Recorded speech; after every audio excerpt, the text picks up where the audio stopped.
Media Amerika Serikat memberikan ulasan terkait kemunculan milisi Hamas pada hari pertama gencatan senjata dengan Israel di jalur Gaza. Meskipun Israel melancarkan serangan besar, Hamas masih menguasai jalur Gaza.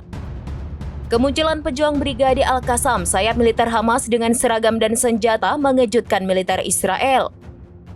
Hal ini menunjukkan bahwa Hamas tetap menguasai wilayah Gaza meskipun banyak anggotanya yang terbunuh dan fasilitasnya dihancurkan. Pejabat Israel menyatakan bahwa mereka akan terus berusaha melenyapkan sayap militer Hamas dan pemerintahannya. Namun meskipun telah melakukan pembantaian selama perang, tujuan tersebut masih belum tercapai. Sementara itu, Israel berencana melanjutkan perang untuk menghancurkan gerakan Hamas secara total. Pejabat Israel menyebutkan bahwa perang bisa dilanjutkan setelah pembebasan sebagian tahanan dari Gaza. Di sisi lain, media Israel melaporkan persiapan untuk negosiasi tahap kedua pertukaran sandera dengan Hamas sudah dimulai.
Download Tribun X sekarang, menghadirkan lokal menjadi Indonesia.